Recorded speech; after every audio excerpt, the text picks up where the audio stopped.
Shalom ya. Kita sudah lihat di layar sana ada satu tema penyembahan yang sampai ke surga. Saya memberikan dua pengalaman sebelum kita lanjut ke dalam pembelajaran tentang kebenaran ini. Dulu waktu saya masih sekolah, saya lupa SMP saya atau SMA waktu itu, saya pernah sedang menuju satu ruang atau rumah doa. Masih dari jauh, senyap-senyap kedengaran suara orang menyembah. Masih dari jauh itu kok kita udah kerasa hadirat Tuhan. Tapi suatu saat saya pernah lagi jalan lintas, ada satu rumah sedang ibadah, kok gak ada sesuatu kayak mati. Saya percaya Tuhan itu hidup. Jadi perkara-perkara yang namanya ibadah itu adalah hidup, karena Allah yang kita sembah itu hidup. Nah, di dalam perjanjian lama ada satu namanya tabernakel yang dibuat Musa. Boleh ditampilkan di layar. Itu adalah tempat pertemuan Tuhan dan umatnya. Kalau kita datang ke rumah Tuhan, seharusnya kita mau bertemu Tuhan.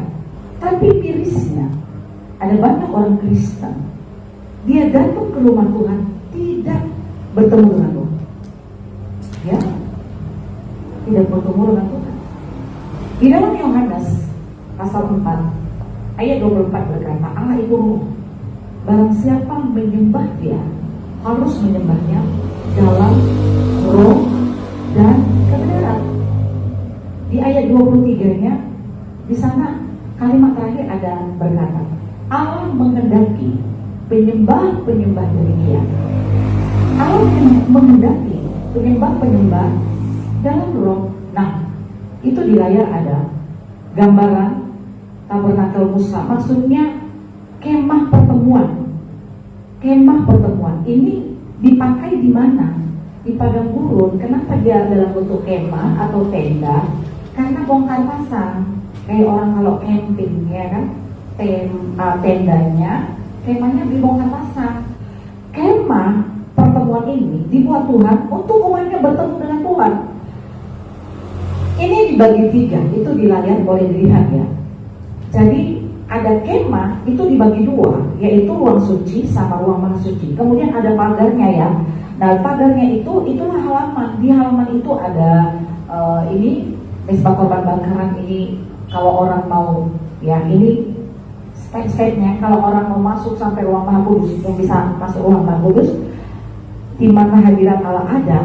Atau saya punya istilah, kita masih di bumi, kita belum pulang ke surga, tapi kita bisa rasakan suasana surga. Itu gimana? Allah itu hadir di ruang maha kudus. Tuhan gak hadir di pelataran atau di halaman. Tuhan juga gak hadir di ruang kudus, tapi hadir Tuhan yang dilambangkan dengan tabut perjanjian itu, ya, itu di ruang maha kudus. Ini tabernakel Musa. Dan siapa yang bisa masuk ke ruang maha kudus? Tidak sembarang orang. Ada orang-orang yang ditetapkan Tuhan. Luar biasa. Ada orang-orang yang ditetapkan Tuhan. Nah, dalam konteks ini yang ditetapkan siapa? Imam Harun. Di dalam Bilangan 17 ayat 1 sampai 13. Kita buka dulu ya. Ini saya mau mengambil aplikasinya nanti ke dalam perjanjian baru dan kehidupan kita.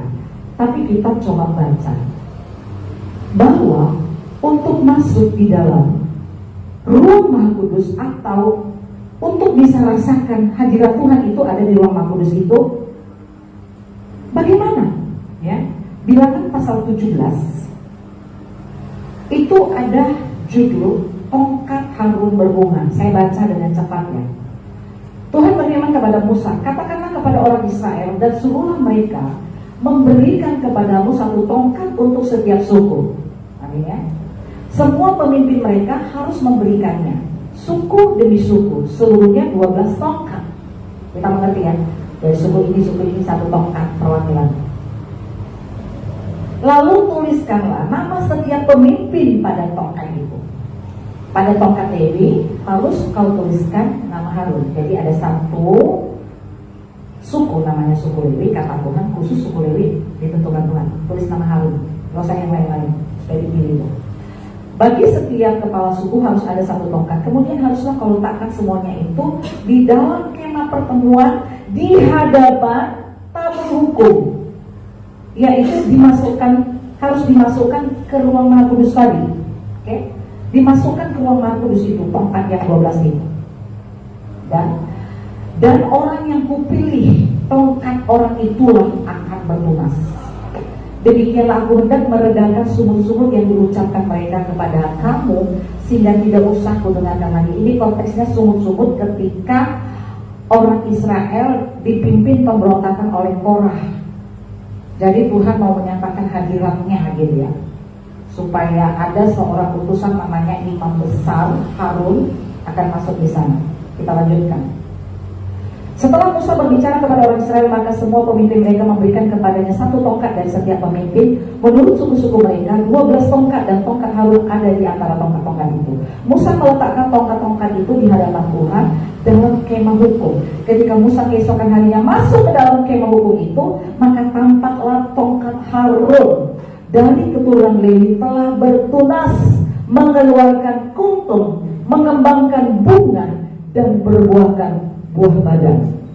Kemudian Musa membawa semua tongkat itu keluar dari hadapan Tuhan kepada seluruh orang Israel. Mereka melihatnya lalu mengambil tongkatnya masing-masing. Tuhan berfirman kepada Musa, kembalikanlah tongkat Harun ke hadapan tabur hukum untuk disimpan menjadi tanda bagi orang-orang durhaka, sehingga engkau mengakhiri sumur-sumur mereka dan tidak kudengar lagi, supaya mereka jangan mati. Jadi begini, tadi tongkat yang sudah dikutip itu dimasukkan ke ruang Maha Kudus, diletakkan di sana. Di ruang Maha Kudus itu adalah ruang hadirat Tuhan, dan ruang Maha Kudus itu adalah ruang mujizat. Mujizat yang terjadi pada waktu itu adalah tongkat yang adalah bedah mati, bukan tanaman ya, bisa bertunas, bisa berbunga, dan bisa berbuah. Jadi saya melihat bahwa Tuhan sendiri menetapkan, karena harus dipilih siapa yang menjadi imam untuk masuk ke ruang Maha Kudus, dan itu atas ketetapan Tuhan. Jadi kalau ada orang bisa masuk ruang Maha Kudus, itu atas ketetapan Tuhan. Harun ditetapkan. Nah ini konteksnya perjanjian lama. Di dalam konteks perjanjian baru, ketika Tuhan mati di salib, tabir bait suci itu terbelah. Di dalam Matius 27 ayat 51, coba kita buka dulu. Dan lihatlah, tabir bait suci terbelah dua, dari atas sampai ke bawah, dan terjadilah gempa bumi dan bukit-bukit batu terbelah. Itu kayak gorden, pembatas antara ruang suci dan ruang maha suci. Itu bisa koyak tanpa digunting ya, dikoyak, dan itu ditulis ayatnya secara khusus untuk apa? Menjadi pelajaran bahwa setelah Yesus mati tidak ada lagi pembatasan dari ruang kudus ke ruang maha kudus. Setiap orang bisa akses masuk ruang maha kudus, yaitu ruangan di mana ada mujizat-mujizat, ruangan di mana hadirat Tuhan dinyatakan. Saya bertanya kepada beberapa orang ketika mereka mengalami jamahan lawatan Tuhan di dalam ruang Maha Kudus atau hadirat Tuhan, mereka bilang, oh damai sekali, puas sekali, enak sekali. Nah itu bukan sampai di situ, ya, bukan hanya kedamaian, ketentraman abadi yang tak pernah ada. Ya, itu melambangkan kita masih di bumi, tapi kita masuk ke surga dalam tanda petik. Kita belum meninggalkan bumi dan pergi ke surga, tapi kita nikmati suasana surga. Itulah di ruang Maha Kudus.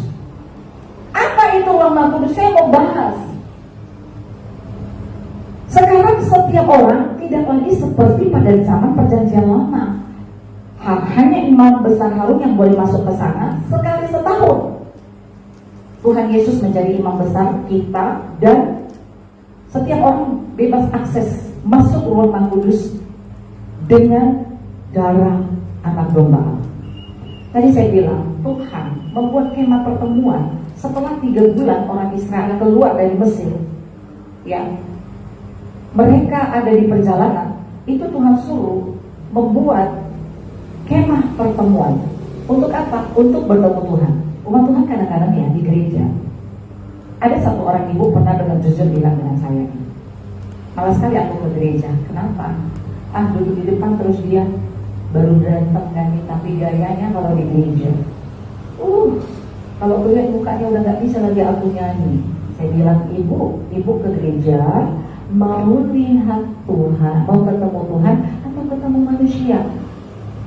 Dia bilang dengan khas bahasa Batak, tontonnya yang memenuhi Tuhan beriba alai dari buyar alamat yang gimana. Saya bilang, tutup matanya bu, atau pindahkan posisinya bu.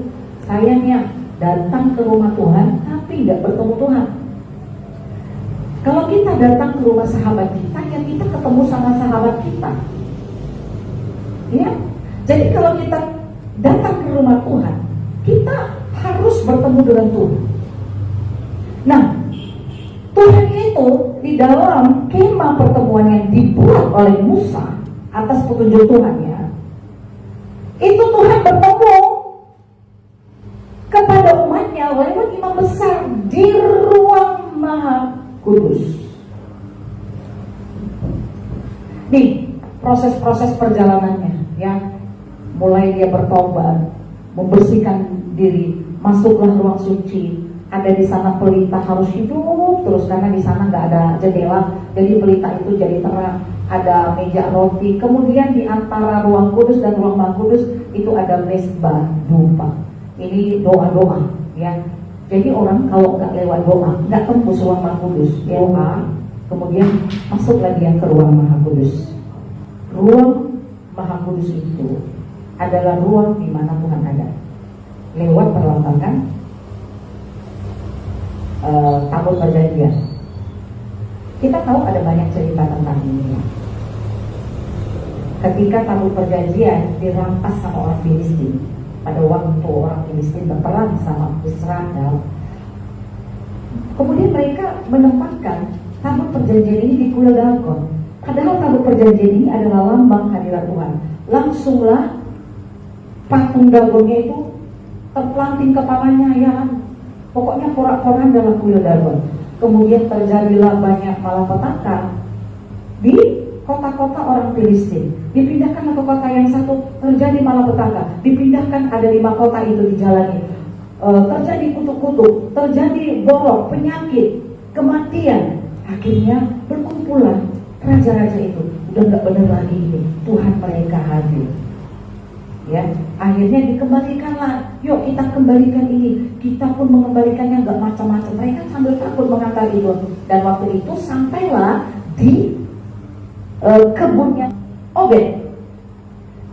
Begitu sampai di tempatnya, yaitu itu tabut milik orang Israel, Tuhannya orang Israel, langsunglah Obed itu diberkati Tuhan. Kemudian Raja Daud mengambil inisiatif mengambilnya itu ke kerajaan. Itu lambang hadirat Tuhan. Dan sekarang hadirat Tuhan itu pun nyata. Kita harus bisa masuk dalam ruang Maha Kudus. Karena dalam ruang Maha Kudus kita bertemu Tuhan. Kita udah masuk di gereja, itu doa semalaman, gak ketemu Tuhan. Cuma ketemu Doni, cuma ketemu si Muluk misalnya, cuma ketemu si Buntai. Sudah doa puasa pun gak ketemu juga dengan Tuhan. Ada apa? Orang Pentakosta ada kesalahan. Saya pernah bincang-bincang. sama jemaat. Terus dia bilang gitu. Dia kira, kok orang bisa kepenuhan roh? Oh, mereka nangis-nangis. Oh, aku harus nangis supaya Roh Kudus datang. Itu pikirannya salah pada waktu itu. Terus Bu, katanya dengan jujur, ku ingat-ingatlah orang-orang yang paling jahat yang sedih-sedih biar aku nangis. Bukan begitu caranya masuk ke hadirat Tuhan. Dulu kita pernah buat doa 10 malam, terus daripada anak-anak ribut, terus anak-anak itu kita suruh berikan untuk berdoa juga. Sebagian anak-anak kok kayak dipaksanya nangis. Saya penasaran, panggil satu orang. Kenapa kok nangis? Nggak tahu. Tapi kan nangis-nangis. Ini orang Pentakosta kesalahannya di situ. Ya, hadirat Tuhan itu nggak dipaksa dengan hal-hal demikian. Waktu di kampus, sekali setahun kami itu ada acara penyegaran rohani oleh misionaris internasional. Seringnya datang dari Australia. Waktu itu kalau ada acara-acara gitu, karena ada acara ibadah, itu mahasiswa-mahasiswa yang bersungguh-sungguh hati. Hadirat Tuhan itu bukan Tuhan pilih bulu ya, tidak. Ada syaratnya. Tuhan menetapkan siapa yang bisa masuk ruang Maha Kudus. Seperti Tuhan menetapkan Harunlah yang bisa masuk ruang Maha Kudus.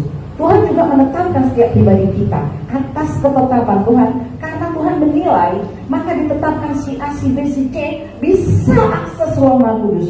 Untuk sekarang ya, setelah zaman Yesus. Jadi ada satu teman kami, dia itu kalau udah kepenuhan roh, dia tuh menari-nari. Menari-nari itu ruangan aula STT kami itu sangat besar. Dengan menutup mata dan dia lincah sekali, nggak nabrak satupun.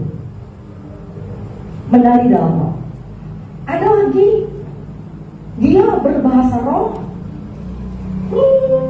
bertahan terus. Kemudian ada yang menafsirkan. Saya punya teman, ada lagi yang dia diam aja pas di samping. Kami dua tipenya sama, ya, nggak terlalu norak-norak. Dia anak pendeta, ya.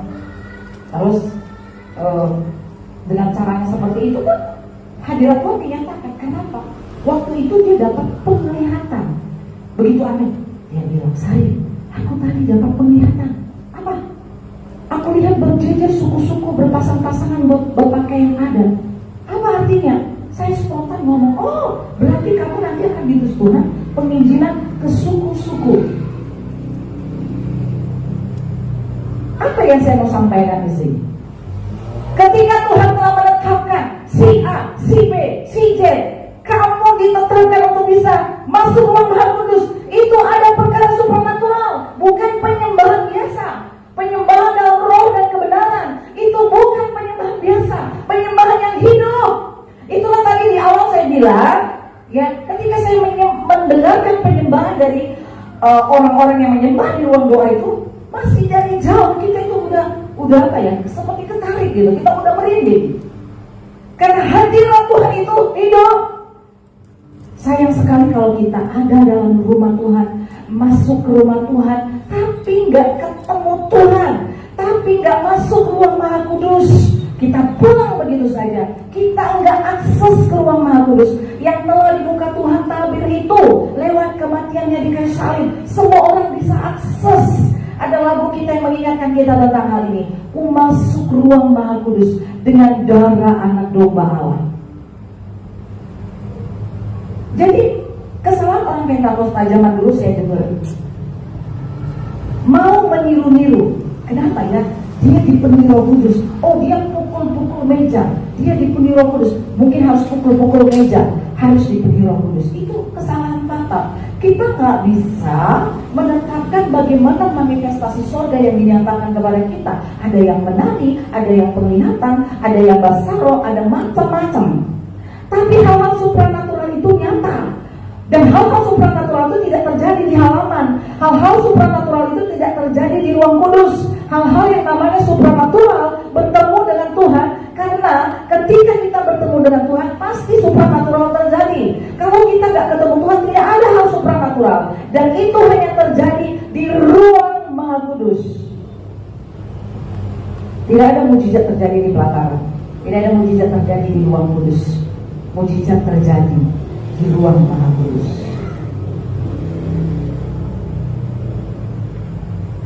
Mujizat banyak macam, tapi adalah satu juga mujizat ketika begini. Orang yang hidupnya sudah ada di dalam ruang Maha Kudus, dia memiliki roh yang telah tembus di hadirat Tuhan.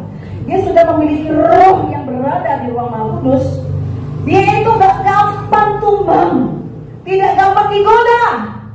Orang gampang-gampang digoda itu bukan orang yang masuk ruang Maha Kudus. Orang yang gampang-gampang lemah itu bukan orang yang masuk di ruang Maha Kudus. Makanya Raja Daud bilang apa? Walau 1000 rebah di sisiku, Kau tetaplah Allah penolongku. Walau 10.000 rebah di kananku, takkan ku goyah, sebab Yesus sertaku. Nah, Daud ini orang juga yang selalu ada di dalam ruang Maha Kudus. Dia bertemu dengan Tuhan. Orang-orang yang bertemu dengan Tuhan itu, cara dia beribadah itu tidak biasa. Cara dia beribadah adalah ibadah supranatural. Kita nggak bisa meniru-niru. Ada orang yang dapat penglihatan, semua itu ada di ruang Maha Kudus. Ada orang yang berbahasa roh, itu karena di ruang Maha Kudus. Ada orang yang menari-nari dalam roh, itu di ruang Maha Kudus.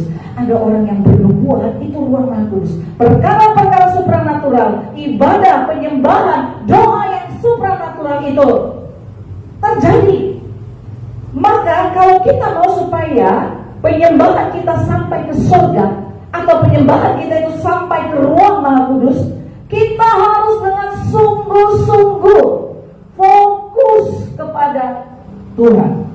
Jadi jangan kita menyindir waktu pemuritan khusus zamannya Ibu Joshua Lubis. Saya masih ingat. Dan kemarin waktu kita ada doa ibu-ibu, dia mengingatkan karena kami sharing. Oh iya, saya baru ingat. Pertama kali dia dipenuhi Roh Kudus waktu kami Pentekus. Kita ambil waktu doa sangat singkat karena namanya Pentekus ya. Kita cuma doa pengantar sebelum masuk sesi kedua. Terus dia dipenuhi Roh Kudus dan dia nggak tahu itu apa. Saya mengingat waktu itu kedua tangannya, ya telapak tangannya ini mukul-mukul meja. Kemudian dia berbahasa roh. Dia bingung, dia tanya, Bu, saya nggak bisa hentikan. Kenapa saya? Ibu tadi berbahasa roh, ibu kepenuhan roh. Ya. Jadi kalau ibu itu pada saat itu dia seperti ini manifestasinya, bukan berarti harus pukul-pukul meja baru Roh Kudus datang. Ya, ada orang dengan senyap pun dia langsung kepenuhan roh. Ini penting. Kalau kita mengakui Yesus Kristus sebagai Tuhan dan Juru Selamat kita, di mana kita bisa bertemu Dia? Apakah kita pergi ke Yerusalem supaya bertemu Yesus? Gak ada lagi Yesus di sana. Bahkan pada zaman Perjanjian Baru, murid-murid Yesus pergi ke kubur, malaikat mengingatkan, gak ada Tuhan lagi di kubur ini. Dia sudah bangkit seperti yang dia bilang. Kalau kita mau ketemu Yesus, kita bisa bertemu Dia di ruang Maha Kudus.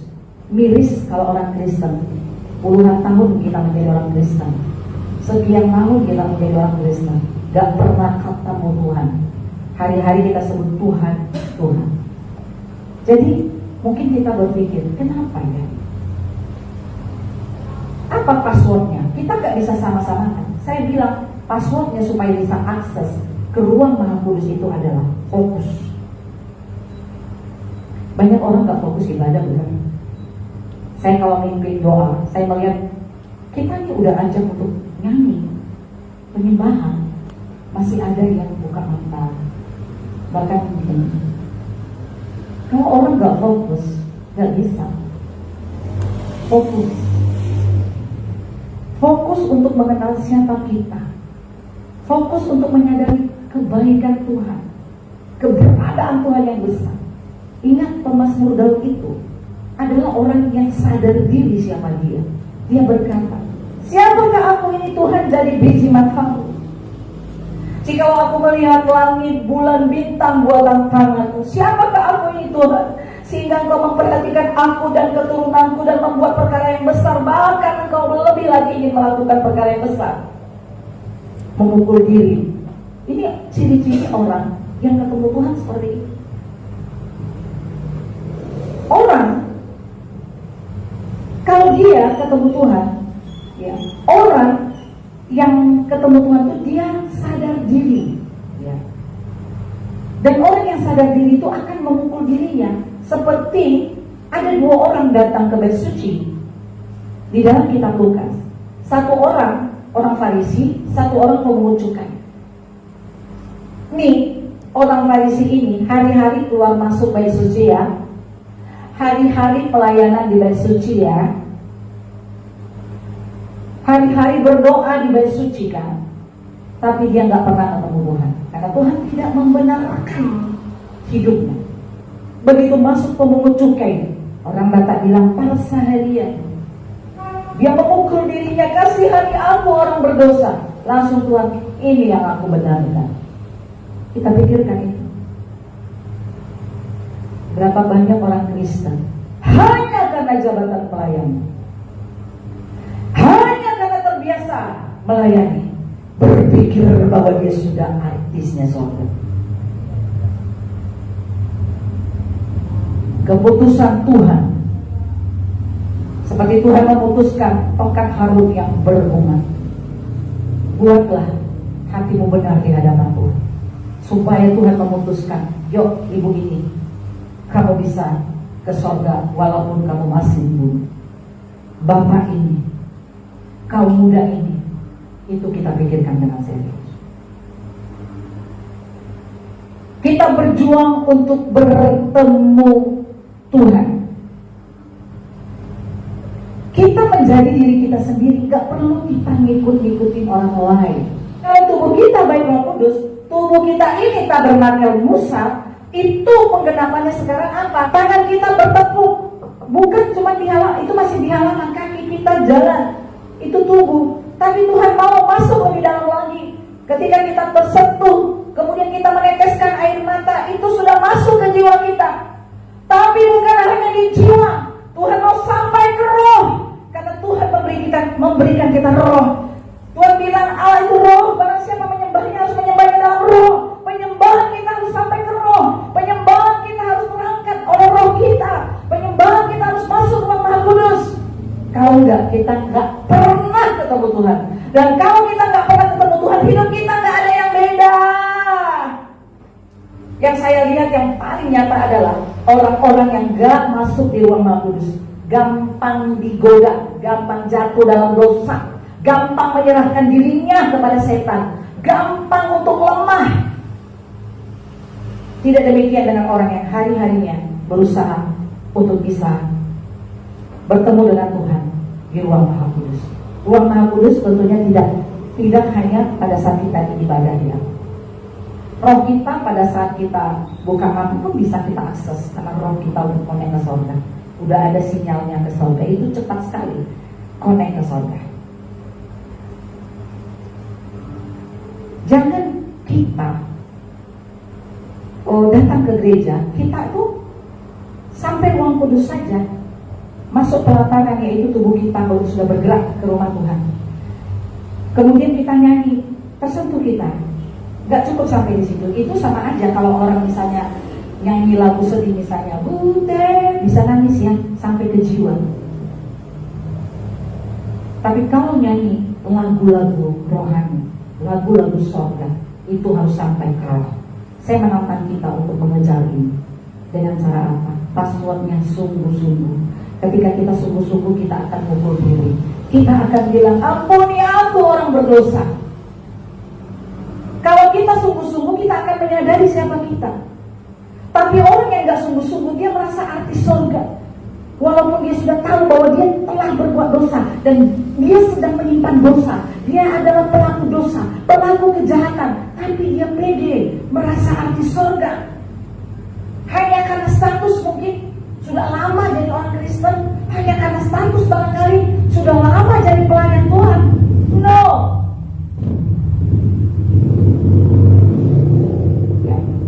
Nah, saya mau masuk, apa sih benda-benda yang ada di ruang Maha Kudus? Benda-benda yang ada di ruang Maha Kudus itu ada 3.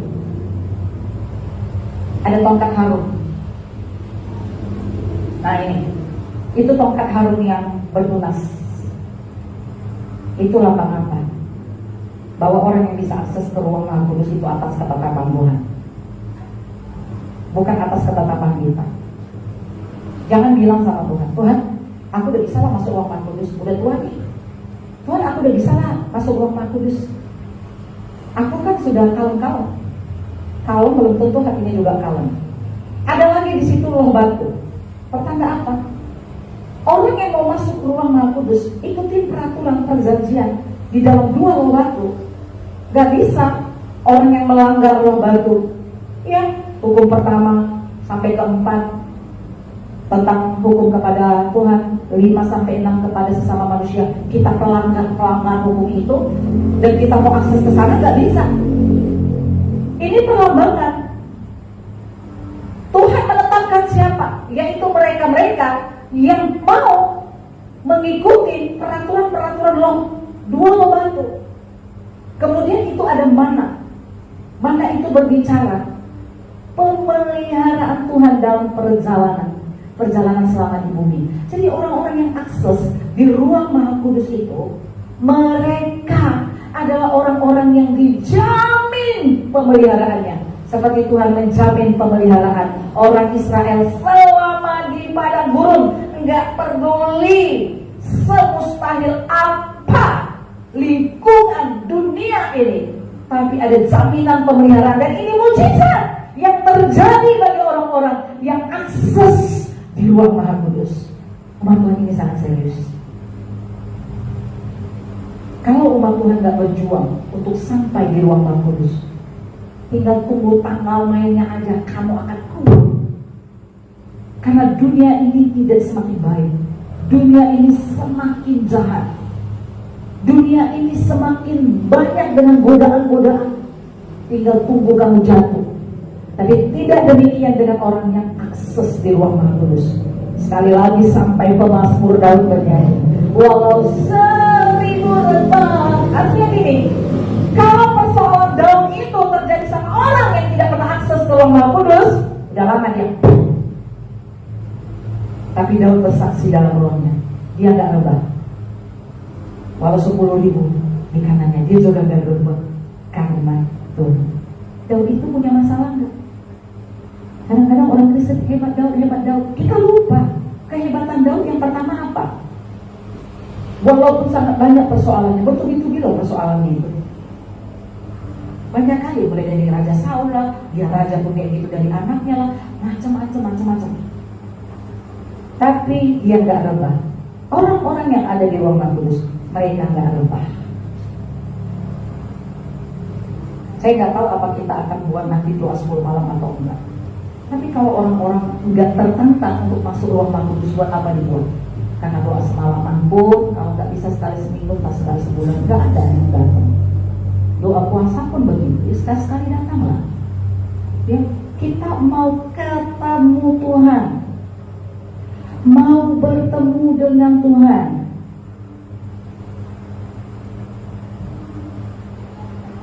Kita mau merasakan suasana sorga.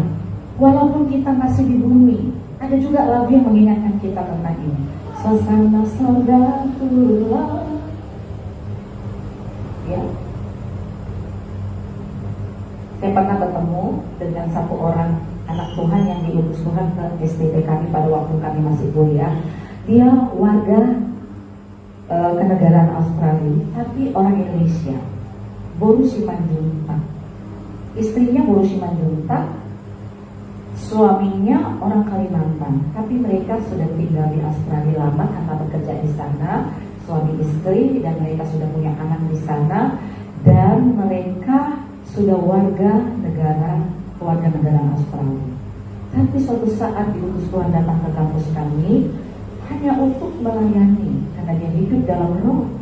Orang-orang yang akses terus dalam ruang Maha Kudus, bahkan pada saat dia tidak berdoa pun, karena hari-harinya sudah akses terus. Kan mana ada orang gini, oh waktu berdoa rohnya connect ke surga, begitu selesai doa rohnya nggak connect ke surga, connect ke dosa, kan nggak gitu. Ya kalau connect ke surga, connect terus, ya. Ya ketika doa, ketika tidak. Suatu saat ini pengalaman saya. bincang-bincang. Ada 2 kursi berhadapan-hadapan, bincang-bincang santai. Tiba-tiba gini nih, kita nih berhadapan-hadapan. Tiba-tiba dia ini siapa? Ini orang begini. Langsung di hati saya, kenapa? Kamu doakan orang ini bahaya. Hal-hal gini inilah warna hidup orang-orang yang akses ke ruang Maha Kudus. Tapi kalau orang gak pernah akses ke ruang Maha Kudus, gak ngerti apa-apa, karena gak pernah ketemu Tuhan. Dan itu bukan kita yang kejar-kejar, bagian kita cukup kita menguduskan diri kita fokus. Kita mencari kerajaan Allah dengan sungguh. Maka Tuhan sendiri yang menetapkan, kamu boleh akses ke ruang Maha Kudus. Seperti Tuhan menetapkan Harun, kamu boleh akses ke ruang Maha Kudus. Karena 3 benda ini menjadi pelajaran, ya. Itu benda-benda itu disuruh dimasukkan di sana bukan tanpa dasar. Tuhan itu punya pola dan ada maknanya yang Tuhan angkat dari situ. Benda-benda ini ada di ruang Maha Kudus. Jangan langgar hukum Tuhan. Kuduskan dirimu. Bagaimana kita menguduskan diri? Menyesuaikan hidup kita sesuai dengan standar yang ada di dalam 2 batu, hukum Taurat. Maka kita adalah orang-orang yang bisa masuk ke sana, mengalami hal-hal yang hidup. Tongkat yang mati itu kan tongkat bisa hidup. Ada kehidupan di sana. Ada penyediaan. Orang-orang yang masuk dalam ruang Maha Kudus mereka gak akan pernah ragu. Ingat, Elia dipelihara janda yang miskin. Ingat, Elia dikasih makan di sungai Kerit. Itulah bagian mujizat-mujizat yang terjadi bagi orang-orang yang rohnya connect dengan ruang Maha Kudus. Miris kalau orang yang melayani terlebih hamba-hamba Tuhan gak pernah connect. Dia mau ngomong apa? Tapi kalau orang masuk ruang Maha Kudus, ada yang dia omongkan. Ini loh Tuhan mau kita seperti ini. Ini loh kata Tuhan. Ini loh suara Tuhan. Tadi pagi sementara saya khotbah, hati saya tertuju ke sana, anak-anak muda. Dan kalau saya merasakan bahwa ada di sana yang ingin kuliah, tapi dia sedang sedih karena orang tuanya nggak mampu. Dan Roh Kudus bilang, kuliah kamu nak. Saya langsung ngomong, kuliah kamu nak. Berjuang masuk ruang Maha Kudus karena di sana ada mujizat. Saya kuliah S1 tidak 5 rupiah pun dibayar orang tua saya. Saya ngambil S2 juga bukan karena ada tabungan. Pada waktu kami merintis, lambang pemeliharaan, lambang penyediaan Tuhan ada. Ya umat Tuhan, lewat kebenaran ini adalah kerinduan itu, supaya kita belajar menjadi orang-orang yang akses di ruang Maha Kudus. Tahu kita ini hukum Tuhan ngajar ini. Jangan dilanggar. Gak bisa kita akses ke ruang Maha Kudus. Gak bisa. Yuk, ini kata Tuhan, ini kerjakan. Jangan buat pikiran kita. Gak bisa kita buat pikiran kita, ginilah. Tidak. Apa yang menjadi ketetapan Tuhan di dalam Tauratnya, itu harus kita kerjakan, supaya mujizat mewarnai hari-hari kita. Hanya orang-orang yang akses ke ruang Maha Kudus yang bisa merasakan surga walaupun dia belum pulang ke surga. Hanya orang-orang yang akses ke ruang Maha Kudus yang hidupnya diwarnai mujizat demi mujizat. Atau paling tidak, kalau orang yang tidak pernah akses ke ruang Maha Kudus, sekali-sekali mungkin ada mujizat karena dia minta tolong, bantu saya doa. Tapi itu bukan keseharian hidupnya. Yang anak-anak muda, yuk serahkan hidup kalian, masuk kalian ke ruang Maha Kudus. Yang mau kuliah, serahkan hidup kalian. yang sudah selesai kuliah, yang mau cari jodoh, apalah itu, ya. Apapun pergumulan kita, masuk ruang Maha Kudus. Di sana ada terang yang boleh menghampiri kita. Yuk belajar fokus ya, terlebih anak muda. Masuk ke rumah Tuhan, bilang, ya, sebelum datang ke gereja, berkaca dulu di depan kaca. Tuhan, aku sudah ganteng nih, mau ketemu Tuhan. Haleluya. Tuhan, aku udah cantik nih, mau ke gereja, mau ketemu Tuhan. Dan biarlah kita ketemu Tuhan. Kuduskan hidupmu, fokus, sadari dirimu, pukul dirimu, minta ampun sama Tuhan. Segala dosa-dosa, pelanggaran, pemberontakan, izinkan terus Roh Tuhan bekerja. Rendahkan diri kita, karena Roh Kudus hanya bekerja di hati yang rendah hati. Karena dia seperti air, selalu mengambil tempat yang rendah. Makanya ketika pemungut cukai memukul dirinya, langsung Roh Kudus hadir di sana. Ketika pemazmur Daud berkata, siapakah aku di Tuhan? Mari fokus ya, anak-anak muda khususnya ini, ya. Mau udah dalam doa nggak ketemu Tuhan, gimana? Belajar fokus, baik lagu penyembahan, baik lagu pujian. Jangan orang tuh nampak ya dari wajahnya dia fokus atau enggak. Orang nyanyi-nyanyi begini, dia fokus atau enggak tuh kelihatan. Saya jarang-jarang ya videoin pada saat kita ibadah. Tapi sesekali saya mau. Karena saya pikir, Tuhan, dia udah di gereja kok nggak nikmati hadirat Tuhan, gimana bisa lagi nikmati hadirat Tuhan? Udah khusus hari Sabat, udah khusus hari untuk bertemu Tuhan, nggak juga nikmat. Karena kayak menghayal, kayak gimana, kayak tertidur, nggak fokus. Sementara yang lain sangat fokus. Ya, oke. Tuhan ingin supaya kita menjadi umatnya yang bertemu dengan Tuhan, bertemu di dalam roh dan menyembah di dalam roh. Roh itu bagian ruang Maha Kudus. Bertemu di sana dengan Tuhan. Tuhan gak akan bertemu atau Tuhan tidak ada hadirat yang kuat itu bukan di jiwa. Nah, itu sama aja sekali bilang butet, orang bisa nangis, tapi gak bisa kesentuh roh. Lain roh. Roh itu pekerjaan Roh Kudus. Dan itu hanya terjadi dalam suasana ibadah, dalam pertemuan umatnya dengan Tuhan. Kita berjuang di sana. Ini pesan Tuhan sama serius buat kita. Kamu mau mengalami mujizat, kamu mau sesuatu yang beda, kamu mau dipakai Tuhan, kamu mau diurapi Tuhan, kamu merasa tidak ada jalan keluar, masuk ruang Maha Kudus. Belum lagi kau menyampaikan sesuatu, udah dijawab seperti Zakaria. Jumat kemarin kan doa semalam, saya nikmati sekali hadirat Tuhan. Betul. Kalau saya bilang nikmati. Kadang-kadang saya mau mendengar perkataan-perkataan langka orang. Hadiratmu saya nikmati luar biasa. Saya lihat nakutnya gitu. Jadi benar nikmati. Sampai saya itu kayak anak kecil yang begini. Kan kadang-kadang anak-anak sore-sore saking asiknya main-main disuruh mamanya pulang. Pulang. Nggak mau. Sampai rasanya nggak mau aminkan lagi, nggak mau selesaikan, tapi ya waktu jalan terus. Karena hadirat Tuhan itu terlalu nyaman, hadirat Tuhan itu terlalu luar biasa. Ya. Jadi kalau ada orang sudah pernah masuk akses ruang Maha Kudus, bukan sekedar enak kali damai, bukan. Tapi kita ini hidup di dalam mujizat-mujizat, di dalam pembelaan. Kalau di alam roh itu setan dan kita itu seperti orang yang sudah dipadani api, kemuliaan Tuhan. Makanya orang yang sudah akses ruang Maha Kudus gak bisa disampai, gak bisa diguna-gunain. Haleluya.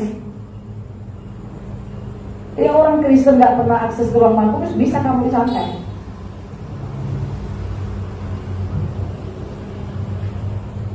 Bisa kamu diguna-gunain. Karena itu perlawanan di dalam roh dan mujizat. Kalau kita adalah orang-orang Kristen yang ketemu Tuhan di roh kita, banyak perkara luar biasa kita alami, banyak perkara kedahsyatan kita alami, dan kita harus alami. Sayang sekali menjadi orang Kristen yang berkata Yesus adalah Tuhanku, tapi kita tidak bertemu Tuhan. Sebelum kita menutup, saya mau kita baca Yohanes bersama-sama ya. Yohanes pasal 4 ayat 23. Tetapi saatnya akan datang dan sudah tiba sekarang bahwa penyembah-penyembah benar akan menyembah Bapa dalam roh dan kebenaran. Sebab Bapa menghendaki penyembah-penyembah demikiannya yang dikehendaki Allah, amin. Penyembah dalam roh, penyembah yang sampai di Roh Kudus, itu yang dikehendaki Allah. Tuhan menghendaki penyembah-penyembah demikian. Kiranya Tuhan menemukan itu di antara kita yang mendengar firman-Nya. Amin.